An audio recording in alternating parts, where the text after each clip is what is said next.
Good morning. Hello, everybody. It is a beautiful morning here in Florida and a great day to talk about sex. Isn't it always a great day to talk about sex? I feel that way. I don't know if you do, but Not publicly. that is the topic of discussion today. We're actually going to be answering some of your questions about sex. And so maybe you didn't get a chance to get your question in, or if you don't hear your question, drop it in the comments. We will get back to you. Maybe add it to a later episode as we talk about this discussion today. Well, we just had Memorial Day and went away for a little bit. What were you up to this Memorial Day? I spent time with my very best friend. Oh, yeah? What was she doing? It was you. Oh, me. Nice. Yep. And then we also saw some of our other friends that we only get to see periodically that live across the other side of the state. Had a great time with them, then came back here and spent some time with our friends locally. And I feel like we partied too hard. Yeah. As in, we stayed up till 1 o'clock on Sunday night. Yep. Which is way, way too late for us. And then we were up early, out to breakfast, go. Yeah. And up early to record to make Yes. sure we beat the construction that's taking place over on this side of our house. They're building a house over there. Mm-hmm. And they start nice, bright, and early. They're not supposed to start till 8, but they usually start a little just after 7 o'clock. Yep. So that means we have to record by 6. So here we are. Yeah. But we're ready to go. This is a good episode because we have a lot of really great questions that came in. So Kind of like sex. We're ready to jump into it. okay. That's the first of many of those that you'll hear. Most definitely. Gather round, everybody. It's time for a family meeting. The Family Meeting is a show that's all about family relationships. We're the Osterkamps. I'm Thomas. This is my wife, Lysandra. Hello and welcome to our family. Welcome to episode 141 of the Family Meeting podcast. On today's episode, we're going to answer your questions about sex. So I can't help but point this out right from the start. Okay. So we're up early to record so that we can beat our neighbors who are constructing. There's a house being built. Mm-hmm. And they start really early in the morning. We get up. So we're going to record this episode talking about sex. And literally the first words out of Lysandra's mouth were, I have a huge headache. And I'm like, message received. I get it. It's true. I really have a really bad headache while we're going to be talking about sex. Listen, Lysandra, us men are onto it. I know. We know when you ladies say you have a headache, you don't really have a headache. That's just your way of saying, dear God, please leave me alone today. I'm not right now. Listen. So no matter how bad the headache is, we're powering through. This is the topic for today. So there's no getting out of it. We're not going to switch gears and talk about something else. Something easier. Listen, I do have a headache. It's real. It's not made up. Okay. And guys, you know what she's talking about. And we have these lights that come on because we're on YouTube as well. So we have these lights. You guys can watch us on YouTube. It's very entertaining, I'm sure. Hey guys, YouTube, what's up? What up, yo? Look at my wrinkly, tired-looking eyes. But there's very bright lights in our recording studio, which is our living room. And they make headaches so much worse. So the headache is getting worse. It's going to turn into a migraine, and you know what that means. Stay away from me for days. Oh, man. Can somebody kill these lights? Sorry, YouTubers. You're going to have to watch it in the dark. Okay, shall we get on with this? That's Okay, now listen. No. a great idea. Okay, good. What's so cool about this episode and what I like about episodes like this is we get to hear directly from you, from our listeners. And there are most certainly others listening who have the same questions that you have had, and this is a way we can all learn together. So I think it's really, really going to be a powerful episode. Yeah. And maybe you didn't even know that this episode was going to happen soon enough and you didn't get to send in your questions. Listen, it's not too late. You can send in your questions about sex to info@familymeeting.org, and we'll answer your questions in an upcoming episode. So maybe this will spur on some other ideas or some questions that you have, and we can have another Q&A on sex in the future. Yeah, maybe it'll your mind will get thinking about this topic and you'll have some follow-up questions. But one of the things I want to talk about right away, because some people, they'll listen to it and they'll say, what are you talking about this for? In fact, I had a pastor who's a friend of mine. We put out on social media that we were going to do this episode and ask for questions. And I had a friend of mine email me and just kind of caution me about talking about this topic. And I wouldn't say that he was saying, don't talk about it. But some are saying, why are you talking about it? Well, the world is talking about it. Mm-hmm. We need to talk about it from a Christian perspective. Yes. And not just that, but sex and finances are the two biggest issues that we find in marriage. Those are the two biggest issues. Yeah. And so if we can have an open, honest discussion about it and help each other and encourage you to have conversations about it, it can go a long way in helping couples to deal with some of these issues before they become huge problems. Right. Exactly. It's very important. And not only that, but God talked about it. God talked about sex, and if he wasn't afraid to talk about it, neither should we be. Yeah. So we need to talk about it from a biblical perspective. All right. So our first question is a great question and one that I think can help a lot of married couples. And so here's the question that was sent in. If you're the spouse with the lower sex drive, how can you initiate sex so it's not the one spouse always initiating? We want to avoid a sexless marriage, which is a great question here. And we do know that sex is not everything in a marriage. So, but it can be a huge problem, as we talked about, and it can be a great thing to bring connection together. Mm-hmm. In a lot of different ways, physically, emotionally, spiritually. There's so much to it. And one of the things that I think that we were ignorant of as we got into marriage and into our sexual relationship was that our sex drive and everything would just always be the same. We thought we'd both want sex an equal amount of time all the time. Which, it's just not the case. Mm-mm. There are so many factors that go into it, with seasons of life and what's going on. So, your sex drive, it's up and down all the time. So is yours. Yeah, exactly. Sometimes it's through the roof. Sometimes it's like zero. Just based upon what's going on in life, season of life. Mm-hmm. There's so many different factors with stress and other things on your body, hormones and all these different things that happen. For me, there's times of depression where my sex drive is low. Mm-hmm. So there's just so many factors. So I think the first thing I would tell this person here, because you want to be careful how you approach the conversation. And we talk about this all the time. Whatever you're going to be talking about, you want to have the conversation in the right way.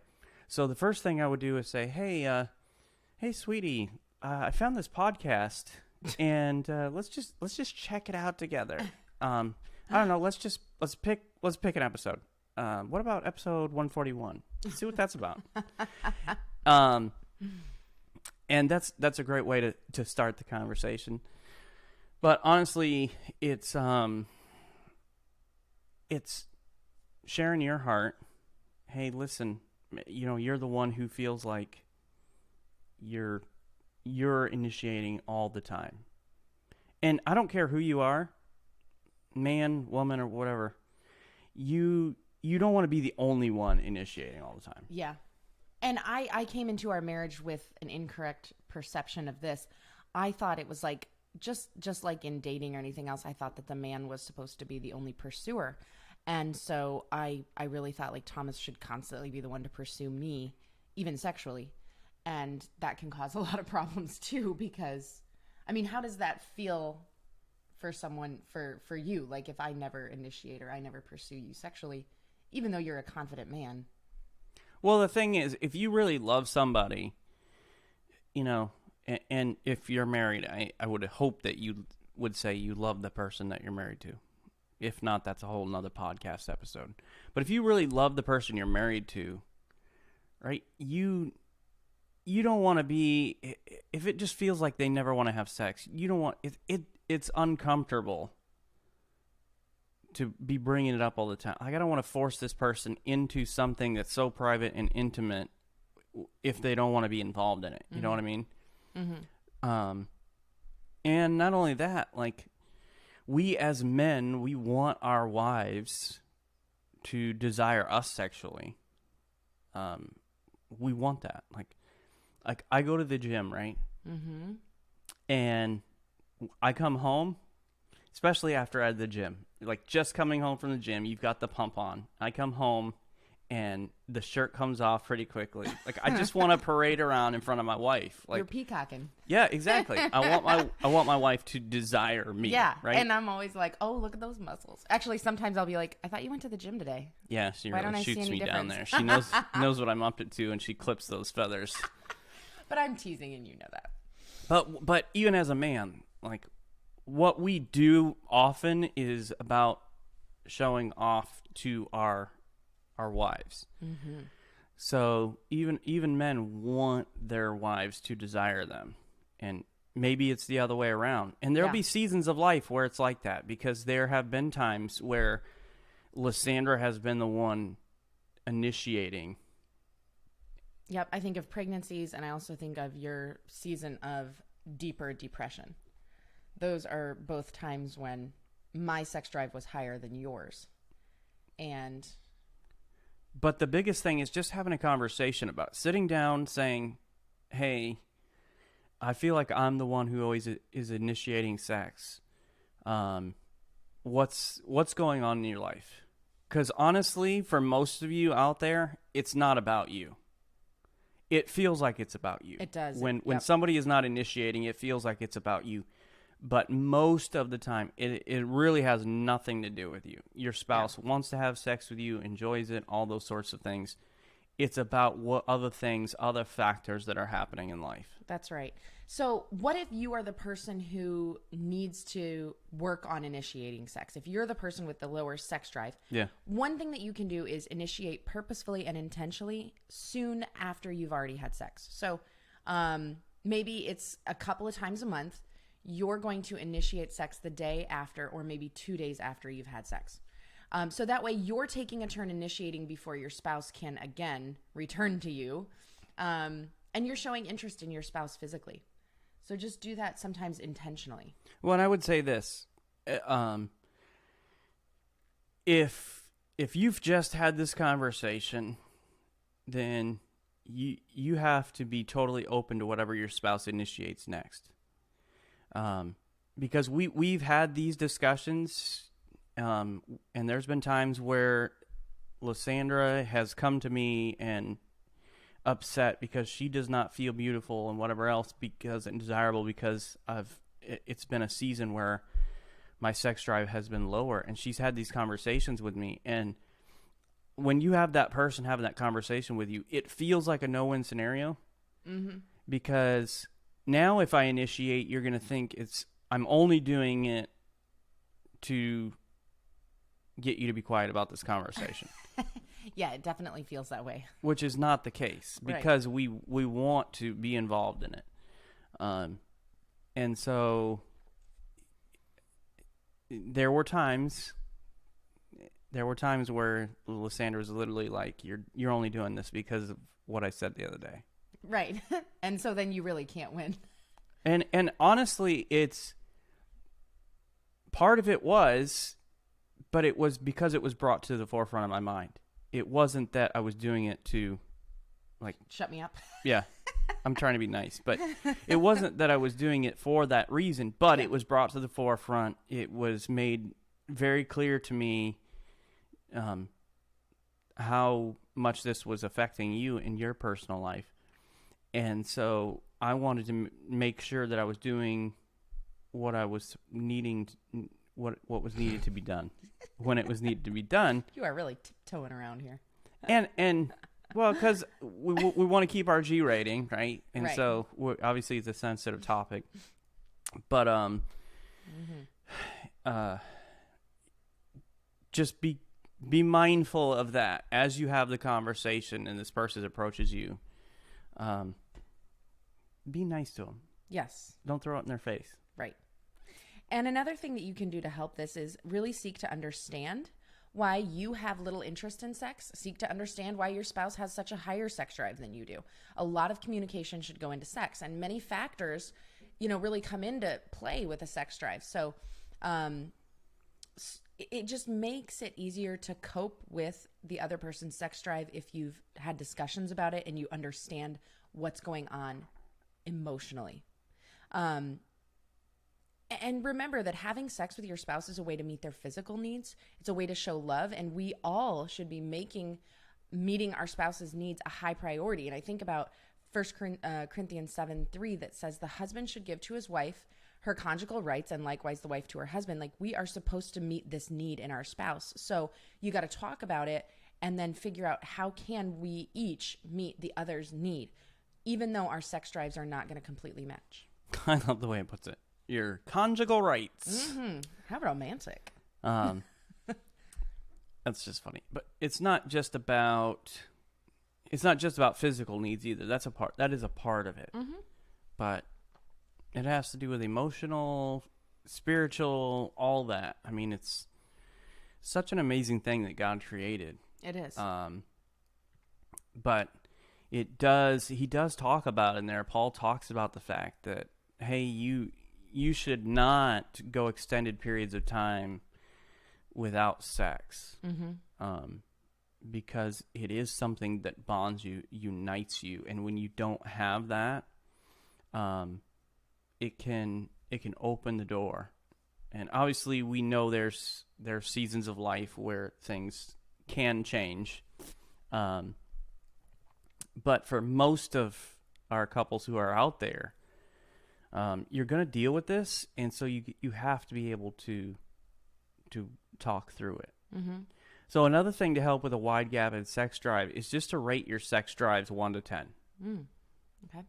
So maybe you could spend some time doing this later today. We're going to talk about family meeting. This might be part of your discussion on the topic. If you think about sex and desire to have sex 3 times a month, your sex drive would be a 3. If you desire sex 8 times a month, so a couple times a week, your sex drive would be an 8. And this will kind of help you both understand the other. So I would probably rate mine at a 98 right now. Yeah. Wow. Very impressive. 98 out of 100. But it's a conversation that should be had many times over. Because as we mentioned, your sex drive is going to change all the time. It's going to ebb and flow, up and down. And because your circumstance change. So another idea, and we have a blog post about this, is about scheduling sex. Because depending on where you're at in life, like we have a house full of kids and a dog. Mm-hmm. So there's a lot happening in our house. Yeah. Yeah. They have friends over all the time. It's just like it's just a lot happening over here. So sometimes we literally have to schedule it. Like, okay, we know the kids are going to be over here at this time. We've got time. Let's make some time.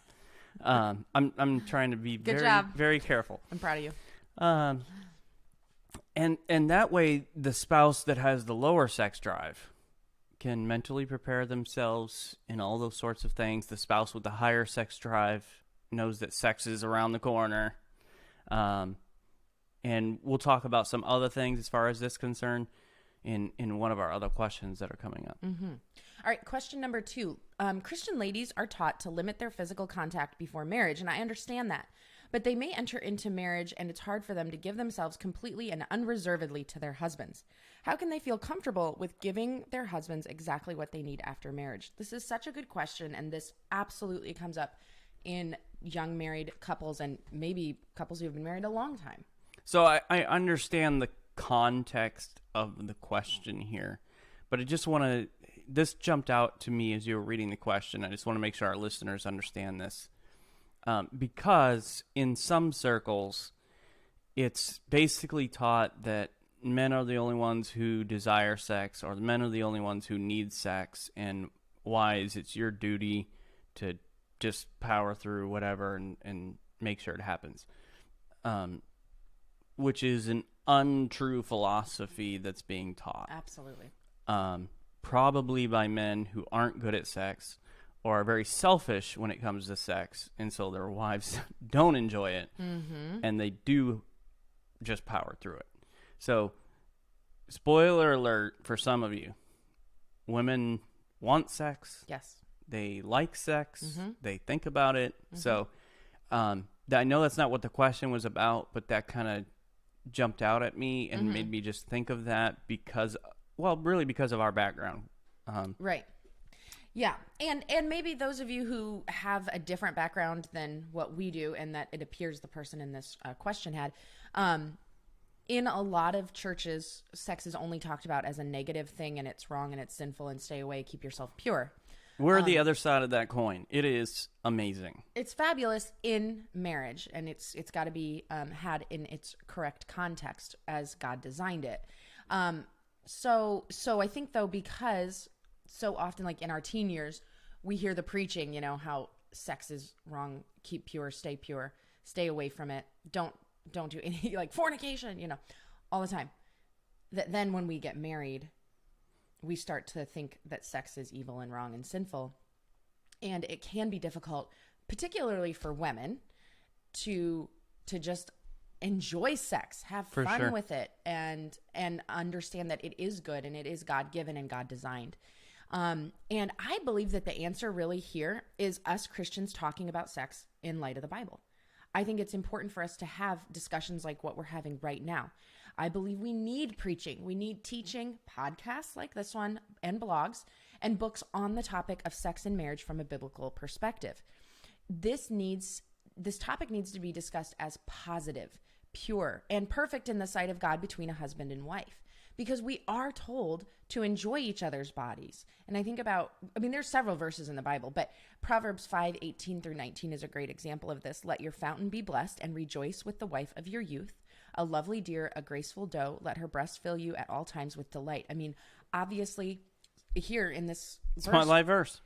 Your life verse, great. So this is, we are supposed to have sex with our spouse. We are supposed to enjoy it. It's not just about procreation. This is for fulfillment, for enjoyment, and delight. It is, and it's a wonderful thing. And I think it is important not just to have the conversation about sex, but really to have a conversation about healthy physical signs of love. Because for some, literally the only physical touch they get is about leading to sex, and that's it. Yeah. So having an understanding, and I didn't see who put this question in, so I have no idea who you are. But making sure you have that healthy conversation about physical love.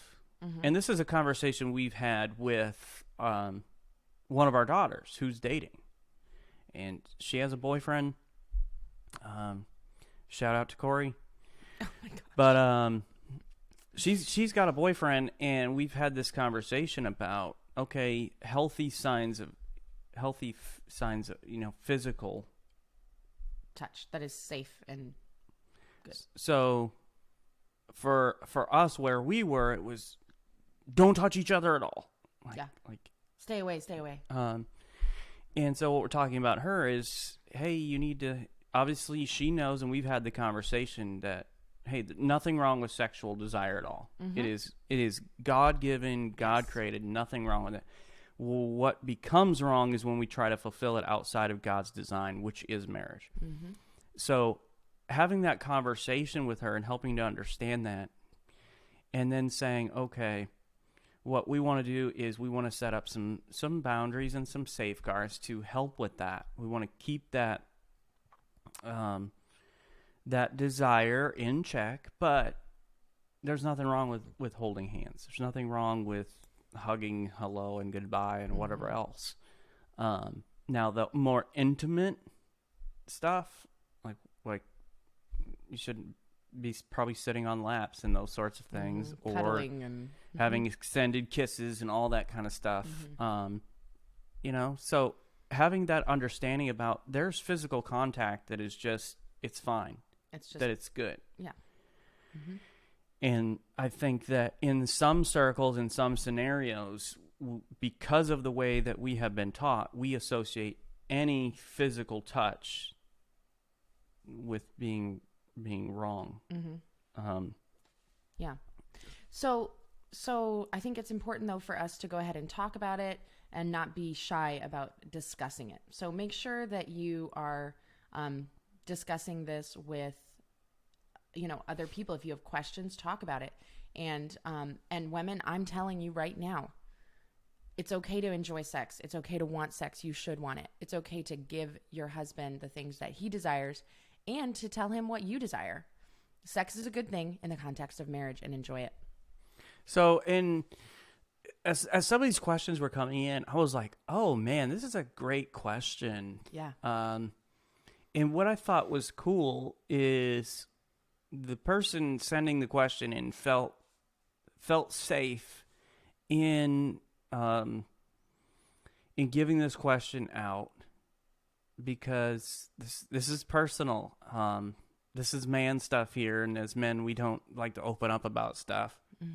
So here's the question, as was phrased. As a normal American man, I know by the age of 40 to 50, and I did not fact check. This is just how the question came in. So if these percentages are not right, that's fine. But We're we just know, reading a question. We know this is an issue that men face.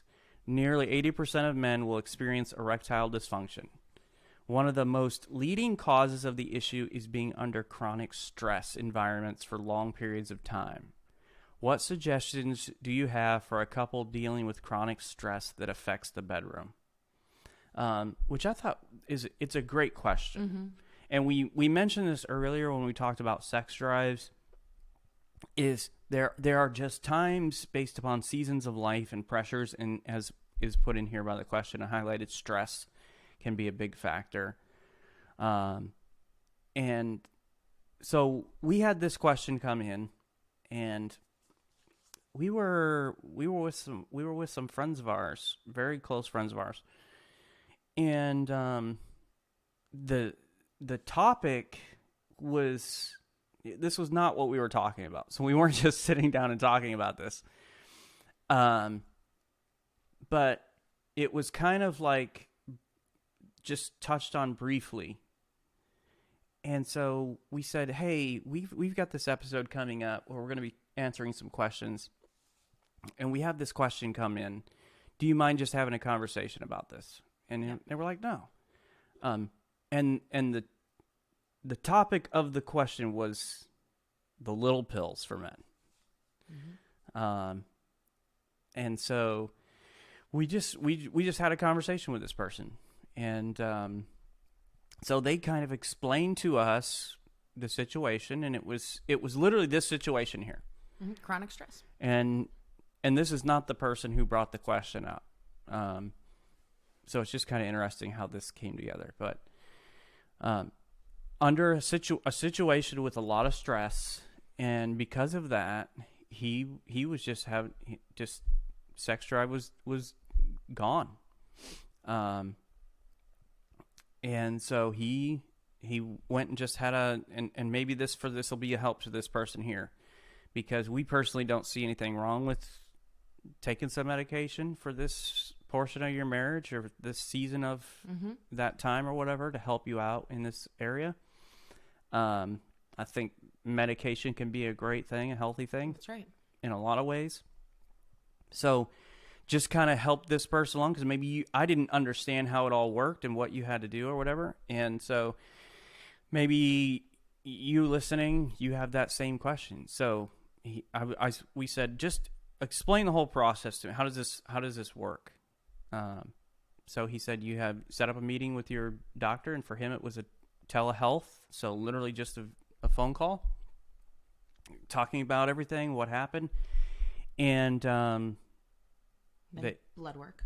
Yep, had to get blood work done, test everything out, and then the doctor prescribed him this medicine, and it basically comes in like a monthly subscription. Mm-hmm. So they mail it to you in a discreet little thing every mm-hmm. month, charge you whatever it was, and it was I forget, it was like $10 or something. I forget what it was. And it's as needed. Exactly, it's as needed. Like so you're not taking it all the time. It's like, as needed. Hey, we know we're going out on a date tonight, so I'm gonna take my pill, and mm-hmm. then later on we can have our time together. Mm-hmm. And there's nothing wrong with this. There should not be shame. A lot of what happens sexually has to do with what happens emotionally and mentally. And so a lot of times the issue isn't even physical. The issue is emotional or mental. And it's just really hard when, I mean, I know that for you, your sex drive went during times of severe depression. Yeah. For others, it may be stress or it may be something else, but it's not something that should be, you should be ashamed of or, anything like that. But figuring out, okay, what do we need to do to bring sex back into our lives? What do we need to do? And this is a great solution. Yeah, and so this pill helps your body to do what mentally your mind won't let it do. Right. So it's to help you overcome that mental hurdle, mm-hmm. or mm-hmm. To be able to have that time together. Yep. So maybe this is you, and maybe you just need to check it out. Just mm-hmm. get a hold of your doctor. Mm-hmm. Have, if nothing else, just have the conversation with them. You can explain to them what's going on and say, "Hey, do you think this is a good option for me?" Yep. And obviously, especially with this sort of medication, you do need to get your blood work done. They check your heart and all that just to make sure you're not gonna, kill yourself. Yeah. Right. Okay. Question number 4: how diverse are women's responses to the man's desire for sex in relation to the love languages? Does love languages have any effect on women's sexual intimacy, desire, and or pleasure? This is a super good question, and I've really never thought of it in this context, but I think it's absolutely true. Yeah, when this question came in, I literally was like, oh, that's so fascinating, because obviously sex is a very intimate thing, but I'd never really thought of it in light of the love languages before. But I think that's such a great conversation to have and a great topic to think about. So my answer is yes, absolutely, because women want to have sex when they feel close to their husband, when they feel loved, when they feel desired and feel close. The next step for them is I want to have sex with him. Men feel close and loved after they've had sex. That's true for me. Yes. And I think and we're speaking in general terms here. Right. Obviously there are exceptions to the rules, but I mean I believe that is the rule. There are exceptions. So for a woman, she needs to feel loved and close to want to have sex. And how does a woman feel loved and close? Well, it's through her love language, whatever that may be. So I think it's really important to think about your wife's love language and understand that showing her love in her way can make her desire you more, even. And I took it just a little bit differently. Okay. As far as not using the love languages to get you towards sex, but I'm literally thinking like, during sex, how do the love languages impact? So whether that's, for some, words is their love language, right? And so in sex, you're using the words to talk about what is pleasing to you, what's turning you on, different things like that. Acts of service. I mean, that speaks for itself, I guess. We probably don't have to go too much into detail on that.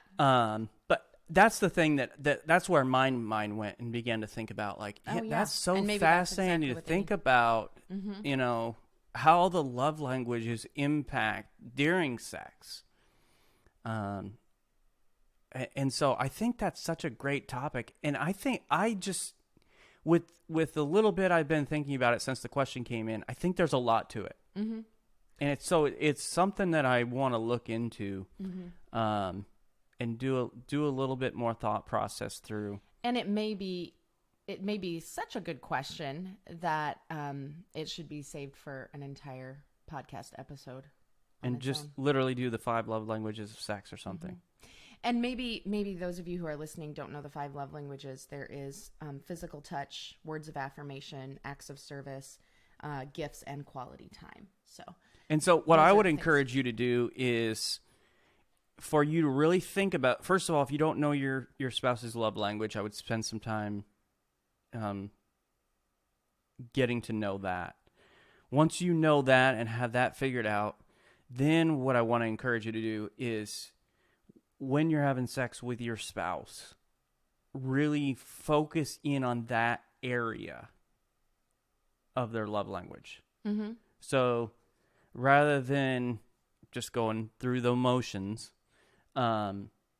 really thinking about that. So like, and just because I know Lysandra and I know conversations and stuff we've had about our sex life, like words are really important to Lysandra.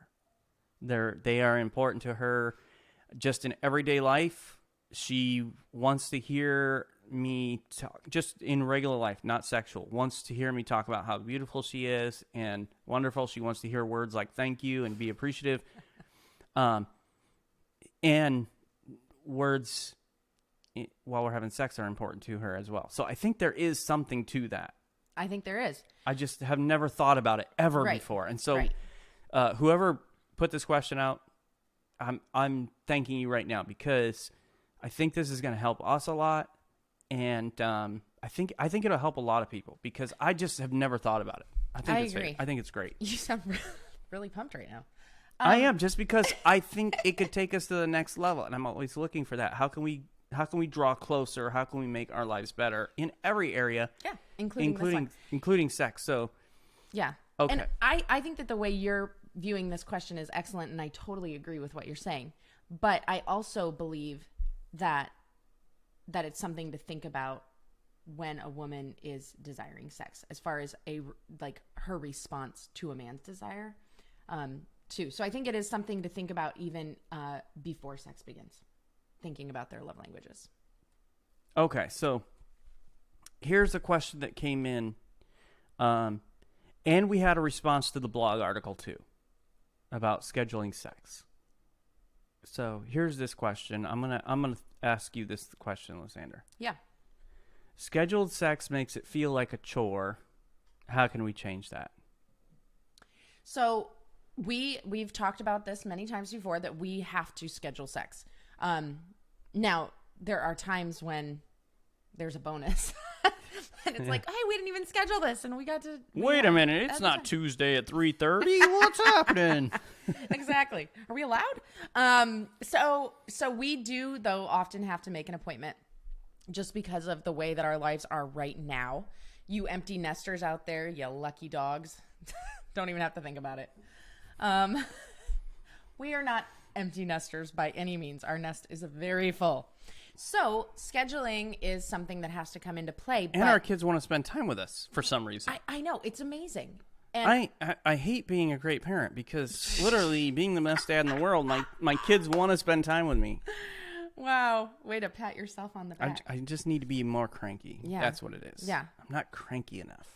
Well, and it is ironic that sex produces children and then children prevent you from having sex. There's something about that. It's insane. It's quite ironic.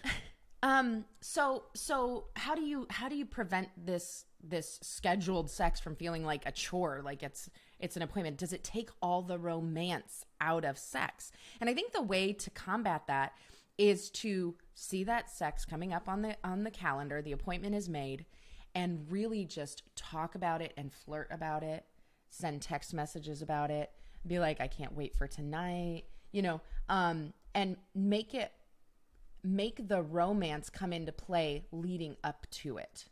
so that it's all about like, I can't wait. It's going to happen. And you can talk about what is going to happen during and what you're going to do and so on and so forth. And we're not going to get too deep into that because, as Thomas said, we want to keep our G rating. So here's the way I answer this question. You know, you think about all the things you enjoy in life. For some of you, you enjoy amusement parks. And so going to Disney World is like this big thing that you just love. Or you looking forward to going to this vacation on the beach or the mountains or whatever else. You know what you do? You schedule it. You put it on the schedule. Yeah. And it doesn't make it less fun because we know, so we're planning a trip to Israel. So we know in September we're going to Israel. It doesn't make the trip less fun. In fact, I would dare say that most of the fun is talking about it and looking forward to it, building that anticipation. And so I would say if scheduling sex makes it feel like a chore, then there's probably other underlying issues with your sex life, whether that's your spouse is not meeting your needs enough, or you've got to overcome some bad theological training that you've had about what sex is, or I would probably somebody maybe who's gone through some sexual abuse and other things that have issues that need to be dealt with. Mental hang-ups. Maybe your spouse isn't as thoughtful in this area of.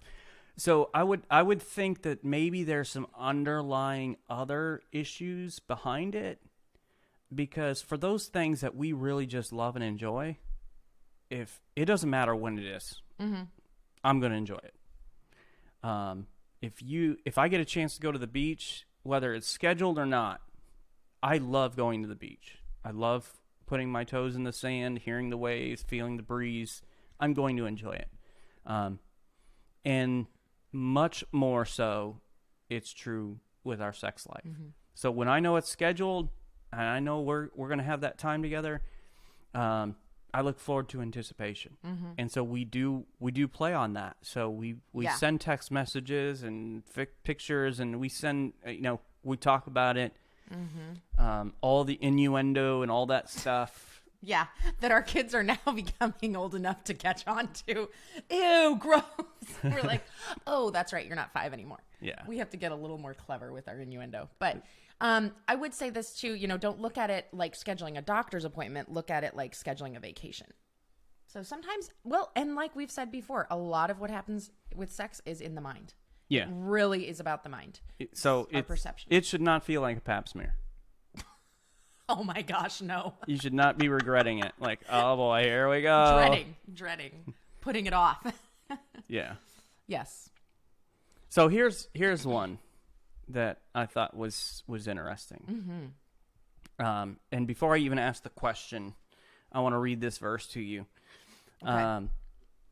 Because this immediately came to my mind when this question popped up. And I grew up with the King James Version, and I have this verse memorized in the King James Version. So of course you do. I'm going to share it to you. It says, "Marriage is honorable in all, and the bed undefiled." So obviously we know, we teach, and we believe that sex was created for a husband and a wife to enjoy in the confines of marriage. And we've already talked about, hey, sexual desire is good, it's right, it's given to us. It becomes wrong when we try to satisfy it outside of that. So as far as marriage is concerned, I forget who sings this song. Maybe some of you remember. The body is a wonderland. Oh, yeah. So God has given us our partner to explore, to enjoy. Like that's part of it. Now, we always say this, and I'm still getting to the question, and some of you are like, what is this question? We don't even know the question yet, babe. We always say that there should be consent with whatever you do. Yeah, in a marriage. Just because you have a marriage license does not mean that you have permission to do whatever, anything whenever. to your spouse anytime you want. It is not like that. That does not honor God. And it's not okay. So I want to throw that out there first before somebody says, well, what about... Okay, so always consent. So here's the question. We've led you up to it. Everybody can't wait to hear this question. And then I'm going to let Lysandra answer it. Okay, go ahead, babe. Because she actually has a funny story she's going to tell about this. Yeah. So we're just building up that question. People want to know, my what's goodness. the question already? I know. We're going to run out of time, babe. We still have another question after this. Yeah, but the episode could be 3 hours long. There's no time. None of the women want this episode to last 3 hours. They're like, get it over with already. Nicely done. Thank you. All right. My wife and I, over the last year, opened up about using toys during intimacy. We sought scripture and listened to marriage consultants and found favor on the issue under the umbrella of marriage. What is your opinion? So I like that the way they phrase the question. What's your opinion? Well What's your phrased. thought? So after having read the verse, I read the verse. Now I'm going to kick it over to my partner in crime here. What are your thoughts on toys and other things during that time together? My opinion is go for it. Enjoy it. I mean, everything is safe and okay as long as everyone feels safe and okay. So, of course, like Thomas said, consent has to be there, and both spouses need to be comfortable. Not just consent, not just like, okay, but interest. Both spouses are interested in this and are happy to do this. I would say probably don't surprise your spouse. Yes. Let's talk about this before we go and buy a bunch of interesting things. Yeah, before you come at them with that contraption. Yes, contraption. It could be. I mean, hey. I really think this is a great question because a lot of couples can enjoy this, and this can bring in a lot of fun and enjoyment and something new. There's nothing wrong with it. Like, you're married. God says you are one flesh. And you're supposed to enjoy sex. And if this is part of what makes it pleasurable for you, then go for it. Well, and part of it is there's some other things to consider as well, because for some women to reach that moment of pleasure, once again, we're trying to make sure we keep our G rating here. They need something else besides the man's equipment. Put it that way. And so having some of these other things to help and enhance your physical relationship and provide the pleasure to your spouse, I think can be a very good thing. Mm-hmm. Now, once again, it's about having a conversation, and obviously this couple has done the right thing where they've opened up about it, they've talked about it, and kudos on them for opening up about it. I love it. Because whoever initiated this conversation, you are brave. You've done the right thing. And it's exactly what we've been talking about. And this question highlights what we try to emphasize in every area of marriage is communication. So whether it was just, hey, I'm kind of interested in this, checking this out. What do you think? How do you feel about it?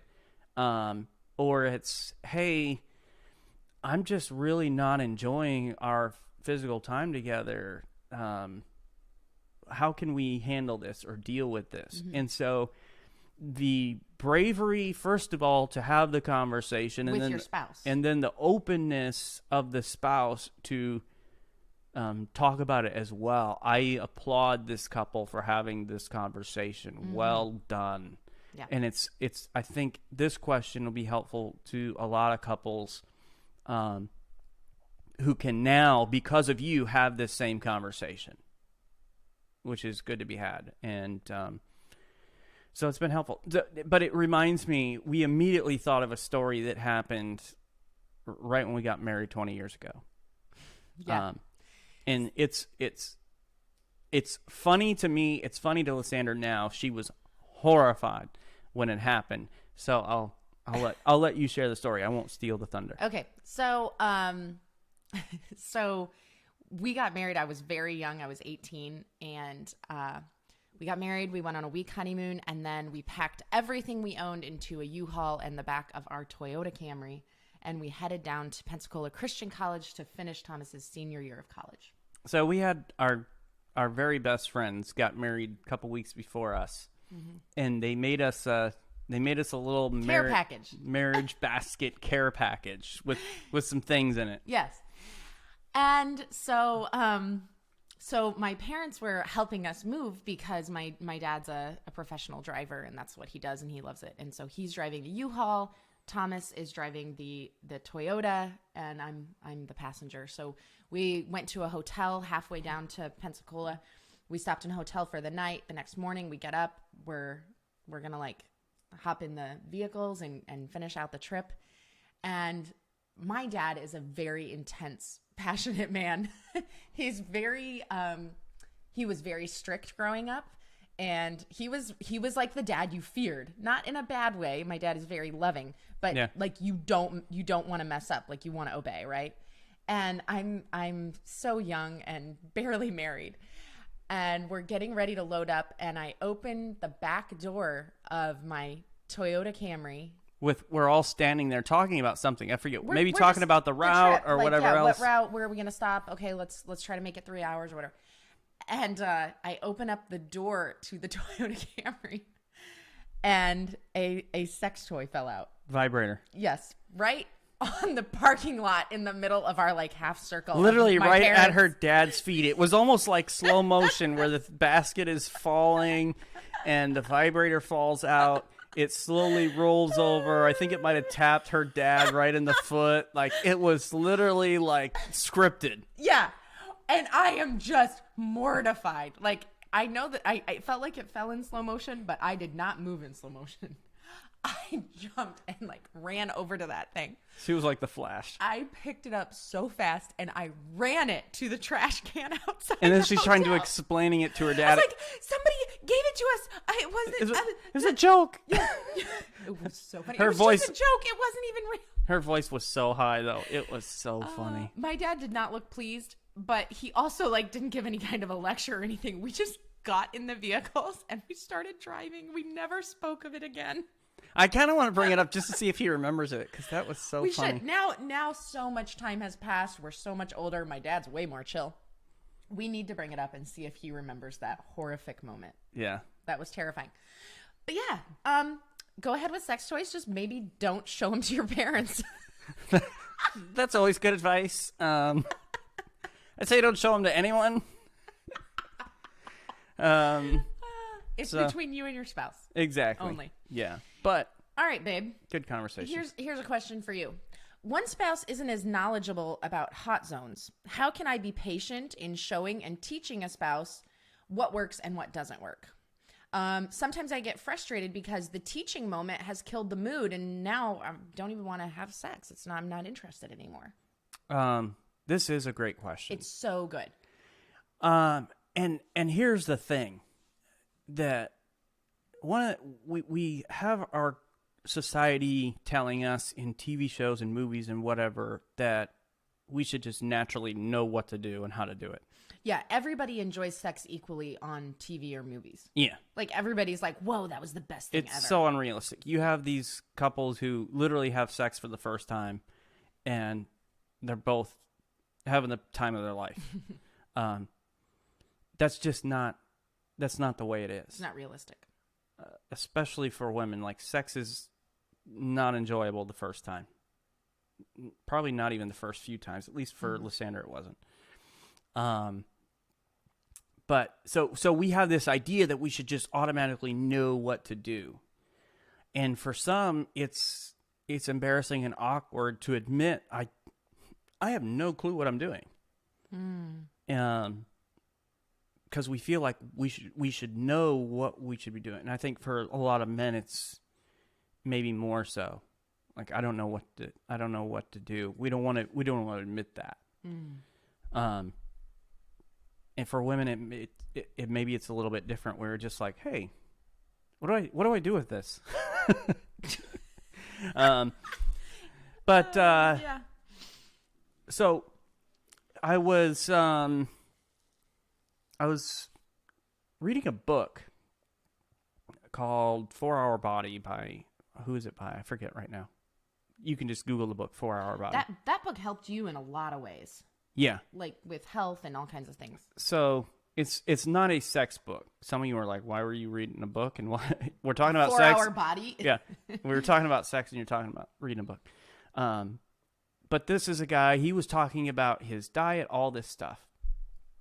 But and he's not a Christian, so just forewarn you if you decide you're going to read the book.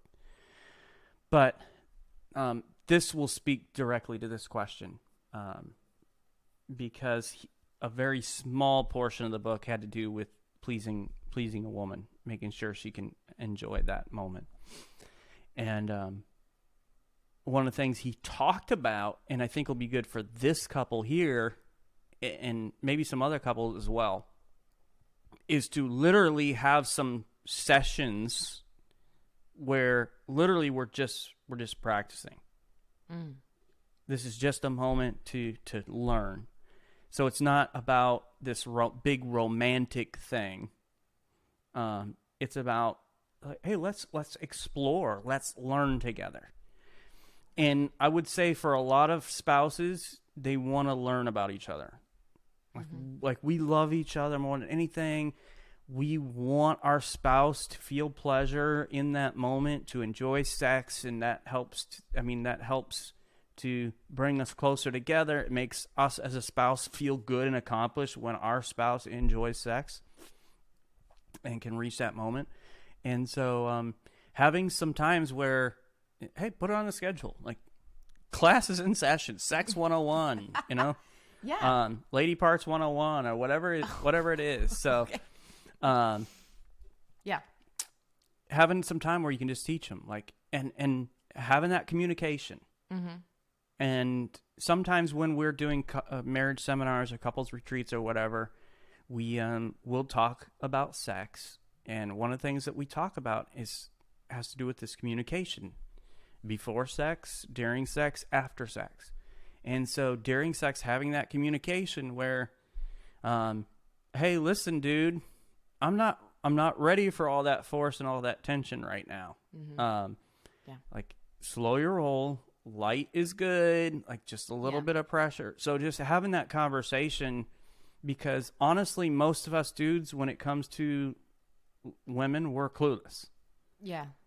Like we don't have any idea. So we need your help. We need your instruction. Well, and not only that, but you can't read a book about women and then just be like, well, that's how my wife is.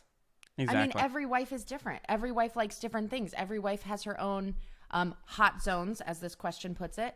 And it may be different for one than another. And so you've got to talk about it with your wife, and you've got to find out what she likes or doesn't like. And then I also kind of my first thought with this question, and it's similar to what Thomas is saying, is set up a teaching session that isn't supposed to necessarily be sex. Yeah. So rather than turning sex into the classroom, have a classroom, and if that classroom turns into sex, that's really fun. Yeah. But have the teaching time outside of your sex time. So you're going to have some intimate, quiet time where it's in private, you know, kids are whatever, asleep or away. And you're going to be able to just talk about the hot zones, and this is good, this is not good, blah, blah, blah, whatever. Most likely that is going to lead to sex. Yeah. Which is a great thing. But when you're having sex and then you have to stop to teach or whatever, then that doesn't feel as fun. And that can ruin the mood. So swapping that out, starting with the planned teaching and everything. And communication is really good. Sometimes it's good just to guide the other person. So you can literally put your hand on their hand and guide them. And even that can be a great thing. So I feel like this is a great question for other people, and maybe somebody else out there has a good idea of how this can be helpful. But I know for us, we also talk about sex afterwards. Yep. So when everything is finished, man, when you did that was awesome. I loved that. So for guys, it's like going and, hey, you think about these you love sports, and hey, they've got the pregame show where they're talking about, hey, the game's coming up, like this is what the team wants to do and all this sort of stuff. Then, of course, you have the game that comes on, and they're talking about the game during the game. And then what happens? We don't turn the TV off afterward. No, we have the post-game show where we talk about what happened and, hey, what could have this team done differently? Where were their mistakes? Exactly. So it's exactly the same thing when it comes to sex. So having some conversations ahead of time, talking during is good. And then afterward, I think, especially early on, or especially if there's some issues, some hang-ups, or you're having some problems or whatever, talking about it afterward. Like, listen, you came in too forceful here. Like, I need something a little lighter, or, dude, man up a little. Like, it's okay to use a little more force in that moment. So just having that conversation afterward, and then, of course, we talked about having Sex 101 and some teaching classes. Yeah. Good questions today. We are out of time, but man, these are good questions, aren't they? So having your family meeting tonight. Here's the family meeting tonight. Schedule a teaching time together. You're trying to decide exactly how to say it. You're looking at me. What like, are we scheduling? Yeah, scheduling a practice session. Like, hey, we're putting this on the calendar, and this is not a doctor's appointment. Like, this is time together. And so you're talking about it, building that anticipation, looking forward to it, but really having an open, honest, frank discussion about your sex life. And so maybe the conversation is around sex drive. Maybe the conversation is around your love languages. Hey, I would like you to be more vocal. I would like this or that. Maybe it's literally a teaching time where you've got to teach each other about what you like, hey, listen, that doesn't feel good, or whatever else. And so having that honest discussion and time together to make your sex life better. Now, we did not get to all of our questions today. We ran out of time, so maybe you did not hear your question answered. We'll get to it at another episode. If you have a question that you want to send in, a sex Q&A, maybe you thought, man, I missed the opportunity. You did not. We'll have another episode similar to this in the future. So send us those sex questions. Thanks for joining us today. Please go and subscribe to the Family Meeting Podcast from your favorite podcast provider. And if you found this information to be helpful, please share this episode on social media and invite your friends and family to listen in with you. To find more content and information Lysandra and I provide, you can go to our website, familymeeting.org, or email us at info@familymeeting.org. If you'd like to shoot us a text or a call, you can do so at 904-257-3062. And we want to invite you to join us for our next family meeting as we look at how to help your child with their insecurities. Man, it's difficult to see your children struggle with their own specific insecurities, and you sometimes feel so powerless as to how to help them. So we're just going to talk about things that you can do to help and encourage them in this. It is. It's hard to watch your child struggle. Yeah. And depending upon it, what it is, there are times where, like, the old Thomas comes out where it's like, that's no big deal. Like, that's why are you even thinking about that, worried about that, struggling with that? But then I have to remember, like, hey, for them, where they're at in life, that's a hard thing to deal with. So having this conversation about, hey, what can we do to be more helpful to our children who have some things that they're dealing with. Thanks for joining us today for this very spicy family meeting. Have a great week, everybody. This meeting is adjourned. All right, YouTube, thanks for joining us today. I hope that you had some maybe epiphanies today. Yeah. Maybe you're just thinking, let's go. Yeah. You're ready to get at it. Time to shut the video off and go to class. But if you do have some questions, hey, we'd love you to drop them there. If you have some things that will help out some of our other listeners in this area, feel free to put them there. We'd love to have this conversation with you. Or maybe you just have a funny story to share, like Lysandra has with her dad. feel free to drop it there. We'd love to talk about it with you. Have a great week, guys. We'll see you later.